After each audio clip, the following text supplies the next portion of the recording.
اللہ کی بارگاہ میں سجدے کریں گے اور جناب خوب اس رات دعائیں کریں. اس رات کتنے لوگ بخشے جاتے ہیں؟ ہاں یہ ذرا خیال رکھیے. بڑی اتنی دیکھیے Shab Barat, what is the meaning of Shab برات؟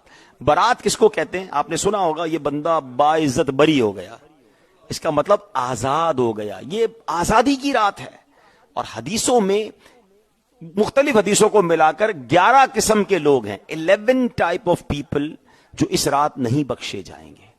اب آپ سوچیں کہ اچھا بخشے کتنے جائیں گے، اس کی کوانٹٹی بھی نبی پاک نے بیان فرمائی. ایک حدیث پاک میں ہے کہ اللہ کریم قبیلہ بنو کلب کی بکریوں کے بالوں کی تعداد کے مطابق شب برات گناہ گاروں کو جہنم سے آزاد فرما دیتا ہے. وائے قبیلہ بنو کلب؟ علماء کہتے ہیں اس زمانے میں جو قبیلہ سب سے زیادہ بکریاں پالتا تھا نا، اس قبیلے کا نام ہی بنو کلب کا قبیلہ تھا. یعنی ہزاروں بکریاں تھی ان کے پاس.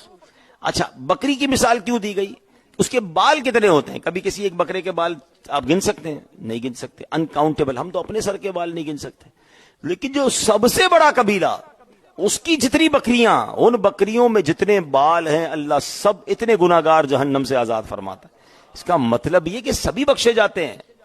اب اس کا مطلب 11 قسم کے لوگ ہیں جو نہیں بخشے جائیں گے، مختلف حدیثوں کو ملا کر. ایک حدیث میں 6-7 لوگوں کا ذکر ہے، ایک حدیث میں دوسرا.